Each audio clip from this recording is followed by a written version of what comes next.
Today we will be discussing about a very important topic, splanchnic nerve block in cancer pain. As we know that the history states that splanchnic nerve neurolysis or neurolytic celiac plexus block for treatment of chronic abdominal pain was first reported by Capis in 1914. In 1918, Wending was the first to report an anterior transabdominal technique, but anterior transabdominal technique was considered dangerous and was abandoned because of the risk of injury to liver. However, the new imaging techniques became available. This anterior technique was brought back into clinical use. CT and USG guided methods have already proved to be effective in imaging celiac plexus block. Traditionally, a CT guided posterolateral splanchnic block requires bilateral oblique placement of needles transcrurally into retrocrural space, which can be difficult and may be complicated by inaccurate needle placement. Anatomy. The origin of splanchnic nerves and their location. There are three splanchnic nerves. There is a greater splanchnic nerve, lesser splanchnic nerve, and least splanchnic nerve. The greater splanchnic nerve is formed by T5 to T10 spinal roots. The lesser splanchnic nerve arises from T10 and T11 roots, whereas the least splanchnic nerve arises from T11 and T12 spinal roots. All these three nerves coalesce in the celiac plexus. They are preganglionic fibers which are entering the celiac plexus. These nerves lies in narrow tubular space bounded by vertebral body medially, pleura laterally, posterior mediastinum ventrally, and the pleura of diaphragm caudally. The autonomic nervous system. The sympathetic innervation of the abdominal viscera originates in anterolateral horn of the spinal cord. Preganglionic fibers from T5 to T12 exit the spinal cord in conjunction with the ventral roots to join the white communicating rami on their way to sympathetic chain. Instead of synapsing with the sympathetic chain, these preganglionic fiber they passes through it and they ultimately synapse into the celiac ganglia. The splanchnic nerves. The greater, lesser and least splanchnic nerve provide the major preganglionic contribution to celiac plexus. The greater splanchnic nerve has origin from T5 and T10 spinal roots. These nerves travel along the thoracic paravertebral border through crus of diaphragm into the abdominal cavity and they end into the ipsilateral celiac ganglion. The lesser splanchnic nerve arises from T10 and T11 roots and passes with the greater nerve to end in the celiac ganglion. The least splanchnic nerve arises from T11 and T12 spinal root and passes through the diaphragm into the celiac ganglion. It is important to note that greater, lesser and least splanchnic nerve are preganglionic structure with synapse in celiac ganglia. Blockage which is limited to these nerves is termed as splanchnic nerve block. So this is our aorta. As we can see, this is our diaphragm and this is our sympathetic trunk. This is T10 vertebra, T11 vertebra, 12th rib, and these are our nerves. This is the greater splanchnic nerve, this is the lesser splanchnic nerve, and this is the least splanchnic nerve. They all are going and merging into the celiac ganglia.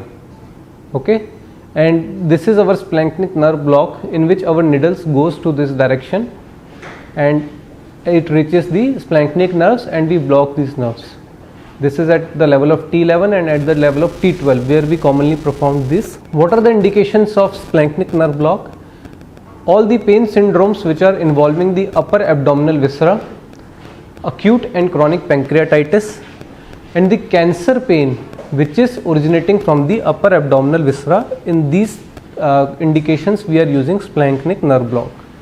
The contraindications are local infection, coagulopathy, vital function instability, psychopathologies, if the anatomy is distorted because of tumor invasion, and abdominal aortic aneurysm. This is another image a 3D image in which we can see on the lateral side of the vertebral bodies the splanchnic nerves are coming, the greater splanchnic nerve, lesser and least splanchnic nerve. And these are our ribs, 12th rib, 11th rib, and this is T11, T12. And this is the lateral view, and this is the then AP view, in which we can see the sympathetic ganglions. The sympathetic trunk is going down and ultimately leading to greater, lesser and least splanchnic nerves, and they ultimately coalesce into the celiac ganglion. This is our site where we are performing our splanchnic nerve block in AP as well as in lateral view. So what we are doing, this is an image in which we can see the patient is lying prone and there is a pillow under the abdomen to flatten the thoracolumbar lordosis and flattening the spine. Then what we do is square the end plates of the vertebra, and after squaring the end plates of the vertebra we put a marker and we mark the 12th rib. So these are our ribs which are going down, and this is another image in which we can, this is a sagittal image in which we can see a vertebral body and its relations with different structures like kidneys, pancreas, aorta, and the location of splanchnic nerves. Here splanchnic nerves are located, and these splanchnic nerves ultimately go into the celiac ganglia, and this is the retrocrural space where we are performing splanchnic nerve block. And the liver, the diaphragm, celiac ganglia, abdominal aorta, inferior vena cava, all these structures nearby. What equipments we need? We need 500 ml dextrose solution or RL solution should be started. We need two 10 cm 22 gauge needles for splanchnic block, 5 ml syringe for contrast material, and we are using non-ionic contrast material, 5 ml 0.5% bupivacaine and 40 mg methylprednisolone for each side. If we are performing neurolysis, we need 6% phenol glycerine or saline with iohexol. The special equipment for radiofrequency are RF machine with cables and electrodes and two 10 cm needles with 5 mm active tube electrodes for RF. The procedure. We are placing the C-arm in PA view of T10 to L2 region. The anatomical landmarks are determined by 12th ribs, vertebral body of T12 and T11. Then we are rotating the C-arm to about 45 degree to view the edge of vertebral body and diaphragm. The lateral side of T12 vertebral body should be in view. Note the movement of diaphragm during inspiration and expiration, and note the image of the lateral side of the vertebral body during the expiration phase. The point of entry is at the junction of rib and vertebral body, T10 or T11. Infiltrate the skin with 1% lidocaine. Insert a 10 cm 22 gauge needle through skin and advance under fluoroscopy using tunneled vision. After advancing 1 to 1.5 cm anteriorly, then we turn the C-arm laterally and we advance the needle until it reaches the junction of anterior 1/3 and posterior 2/3 of the vertebral body. One should always have a bony contact with vertebral body while advancing the needle. Then we have to rotate C-arm again and see that bony contact with the vertebral body is there. We always aspirate for blood or CSF. If aspiration test is positive, then we withdraw and redirect the needle, and then we are repeating the procedure on the contralateral side. Then we are giving contrast material on PA view. The contrast material will spread along T10, T11 or T12 vertebral body. A smooth image will appear on the lateral view. The tip on the lateral view should stay retrocrural to aorta. For diagnostic and prognostic purposes, we can inject 5 ml 1% lidocaine bilaterally. For neurolysis, we inject 5 ml of 6% phenol glycerine or saline with iohexol bilaterally. The risk of neuritis is higher with alcohol if it is preferred for neurolysis. Then we are repeating the same procedure on contralateral side. This is the image. The patient is lying supine with hands on the side, pillow under the abdomen to flatten the thoracolumbar lordosis. This is the C-arm in PA view. Then we are tilting the C-arm obliquely and we are visualizing the lateral side of the vertebral body. The end plates are squared. This is our needle, these are our ribs. This is T11, T12. We are entering at T11 point. Once we enter, then we rotate the C-arm laterally. When we are rotating the C-arm laterally, we are seeing that our needle is coming from behind and it is at the junction of anterior 1/3 and posterior 2/3 of the vertebral body. This is the appropriate location. Then we have to rotate the C-arm again, and we have to see the needle that it should be just touching the vertebral body. As we can see, the nerve roots are also coming from here, the exiting nerve roots are there, so we should be very careful that we are not touching any nerve root, otherwise it may lead to paraplegia if we inject absolute alcohol or 5% phenol with it. So this is one needle, and this is the second needle which we have injected, because we have to repeat the procedure on both the sides. As we can see, the needle is coming and there are two needles. So one is on the left side and one is on the right side, and then we inject the dye. This is the non-ionic contrast media, iohexol, and it is outlining the T11 and T12 and AP aspect of the vertebral body. This is the final dye spread after injection of 6% phenol or alcohol or local anesthetic with steroid. Now there is also research why we are doing splanchnic nerve block when we can do celiac plexus block. Both the procedures are having nearly same indications. The advantage is that in some cases it is found that when celiac plexus block fails, in those cases splanchnic nerve block works. So this is also a study of pain management, volume 9 number 2. Splanchnic block at T11 provides a longer relief than celiac plexus block for non-malignant chronic abdominal pain. And in this study they have done the neural blockade at celiac plexus is less specific compared with splanchnic nerve block. This retrospective study compares the duration and potency of celiac versus splanchnic block. They have analyzed 16 patients visceral abdominal non-malignant pain treated with both celiac plexus and T11 splanchnic block. There was improvement in pain score of 7.24 plus minus 1 to 4.1 for celiac and 7.8 to 2.9 plus minus 2.1 splanchnic at 4 weeks. Duration of splanchnic nerve block was superior, median of 56 days versus 21 days for celiac block. The conclusion was that T11 bilateral splanchnic block provides longer relief from chronic non-malignant abdominal pain than celiac plexus block with a p-value of 0.001. Reduction in pain severity was more with splanchnic as compared to celiac block. So we have discussed about the local anesthetic and steroid injection, 6% phenol, absolute alcohol. Now we can also do RF lesioning. Equipment which we require for RF lesioning are, we need a RF machine, we need a 15 centimeter RF needle with 15 mm electrode tip, we need a 5 centimeter 14 gauge extra cath for skin entry before RF needle insertion, 2 to 10 ml plastic syringe with local anesthetic and steroids, and 1 to 10 ml syringe with Omnipaque. It is to guide the correct placement of needle tip. In prone position, the T12 vertebral body is identified in PA view of the fluoroscope. Keeping a mark on T12 or T11, the C-arm is moved again in oblique direction. The edge of the diaphragm lateral to vertebral body is viewed. Its movement during inspiration and expiration is noted. If diaphragm shows a shadows the T12 vertebra and its rib, then T11 rib is identified. Mark the surface landmarks for needle entry. The point of entry for both level is at junction of ribs and vertebra. Skin infiltration is made at this point. With the oblique fluoroscopic view still in place, a 14 gauge 5 cm extra cath is inserted so that catheter transverses towards the targetus pinhead. It remains the same when we are guiding the initially, but we are using an extra cath to guide the RF needle. After the extra cath is inserted 2/3 of its way, the stellate is removed and through the stellate we inject the RF needle. The oblique view of fluoroscope is maintained and extension tubing is attached to needle. With short thrust of 0.5 cm at a time, the tip of needle is advanced anteriorly. Keeping in mind, the needle stays hugging the lateral aspect of T11 or T12 vertebral body close to costovertebral angle. After advancing 1 to 1.5 cm, lateral fluoroscopic view is taken.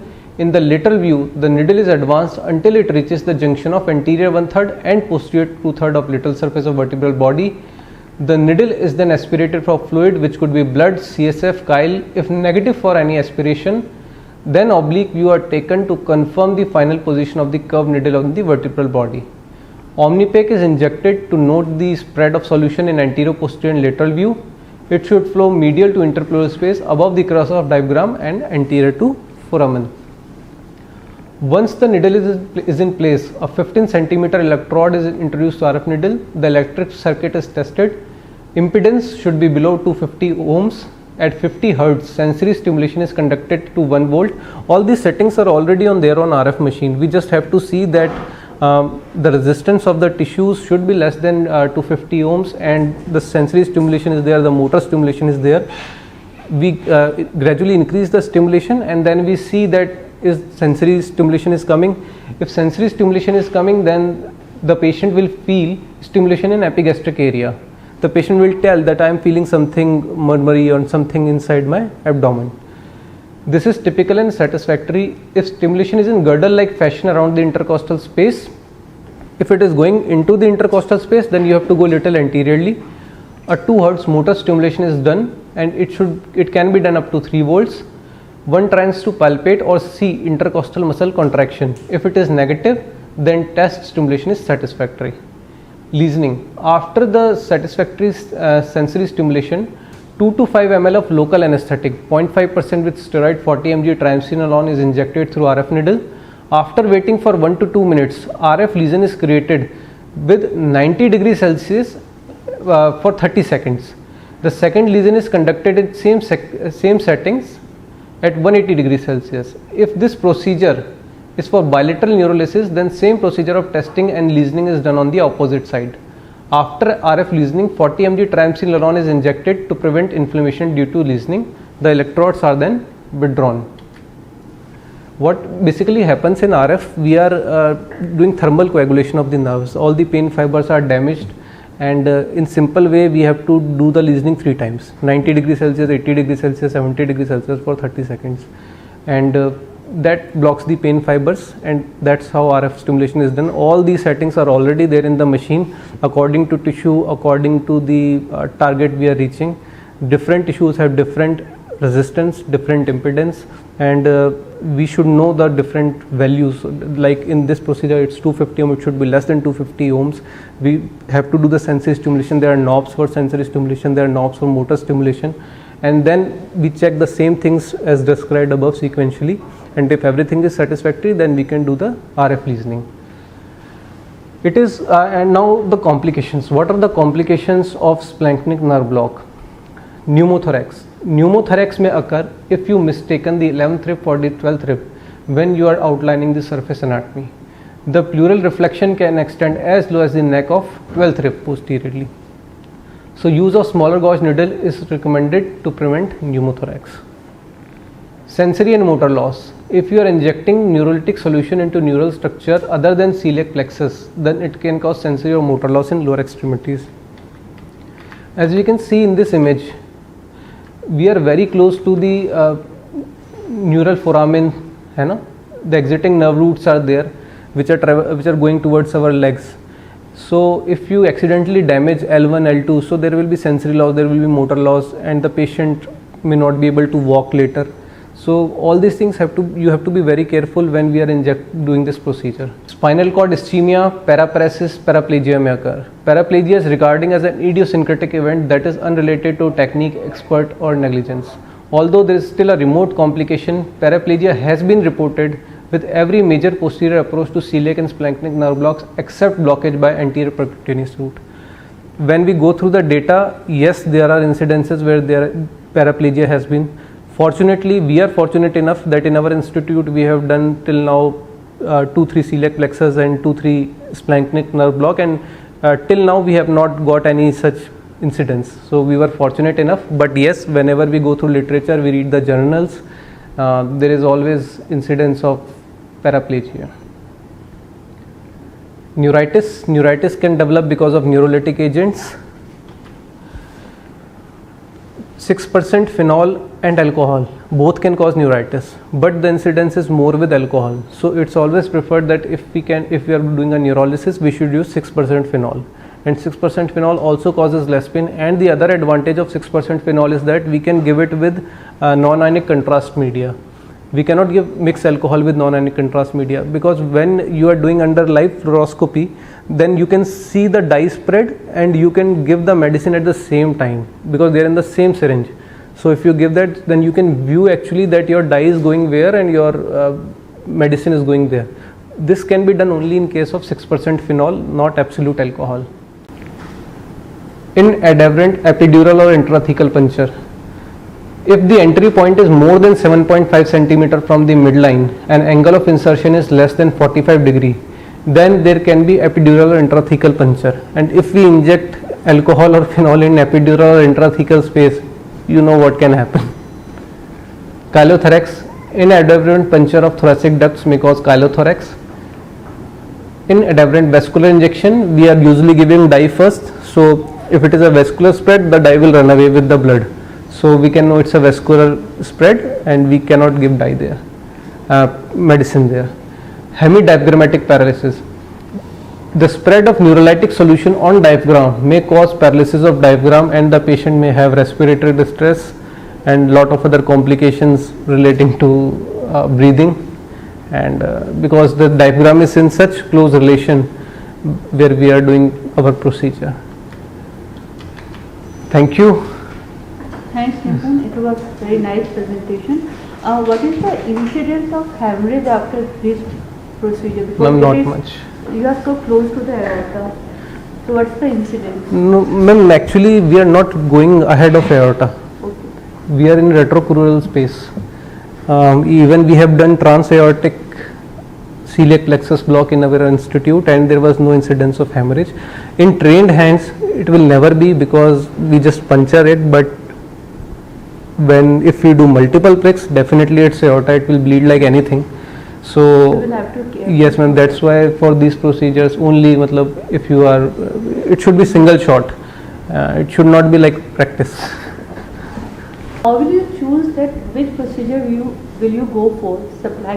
This block or celiac plexus block in patients with pain due to cancer? Ma'am, it's personal preference. If some people like to do splanchnic nerve block, some people like to do celiac plexus block, but as this article is also suggesting, one of the articles, that sometimes when celiac plexus doesn't work, splanchnic nerve block works. So At what intensity of pain do you decide that you should give the block rather than giving the systemic therapy? Well, you give all the organ and all. That is the last step. no ma'am, we can give it at any point actually. It depends according to WHO step ladder. We can do the procedure even when patient first walks into the clinic. If he is having severe abdominal pain and if it is not controlled by routine medications which we are giving, and the patient is in severe pain, then we can do it.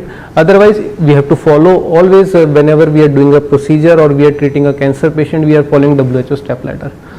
We have to start with NSAIDs, we have to go to weaker opioids, then strong opioids, but now the step is we can do interventional pain management at any step, even on the first step, second step or third step, whenever we feel that patient is not relieved from pain by our medications, because mostly the patient will go to home when he comes to us. So at that particular moment we have to decide that this patient needs a block. We have done the celiac plexus block transaortic with one of our patient of CA pancreas. He was a very compliant patient, I still remember him, and we have initially he was having neuropathic pain. We have given him intravenous lignocaine infusions first, and he was on tramadol. Slowly he progressed to morphine. The pain becomes unbearable, and then we have gone to a celiac plexus block or splanchnic, whatever we want to do in that patient. But in everyday OPD we are seeing patients like even yesterday I think, I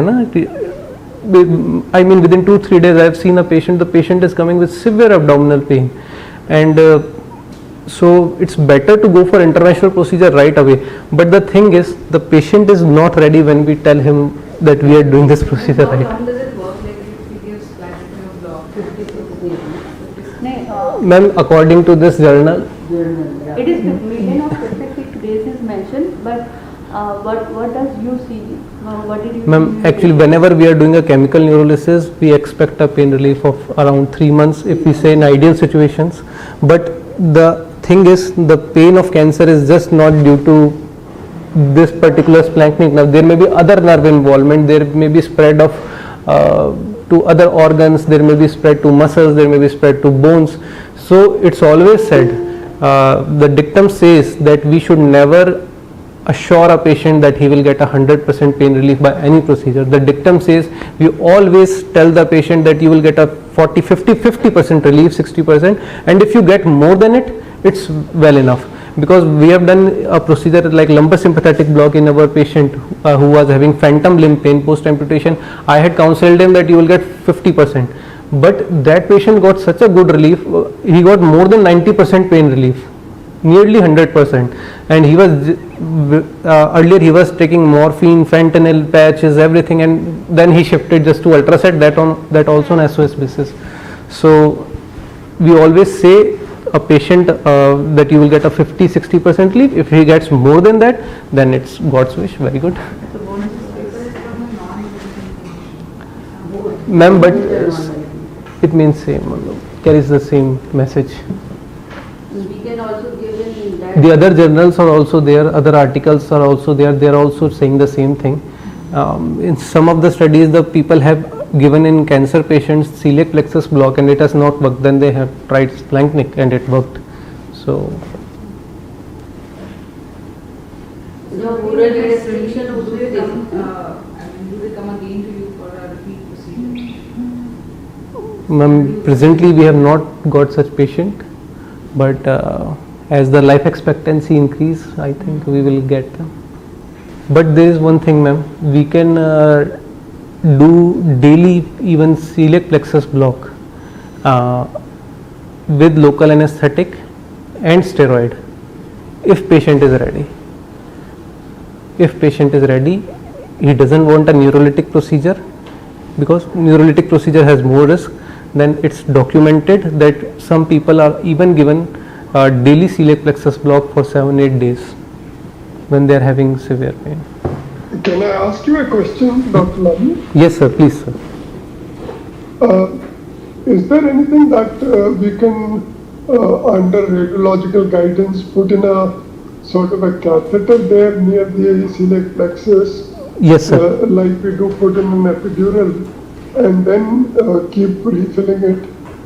Yes, sir. There is the catheter can be placed there.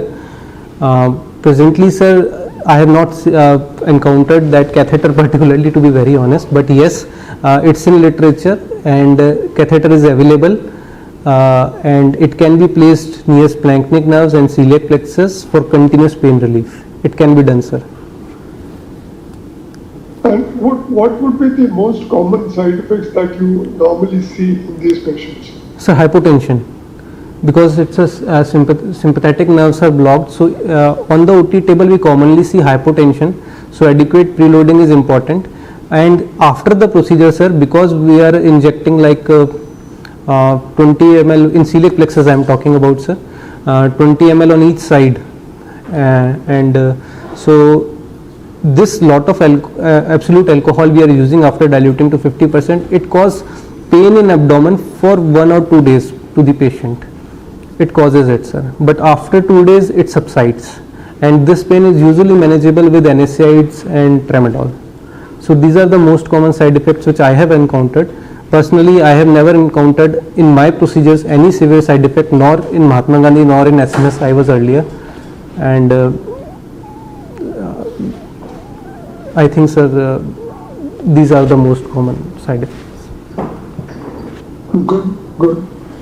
Thank you. Thank you, sir.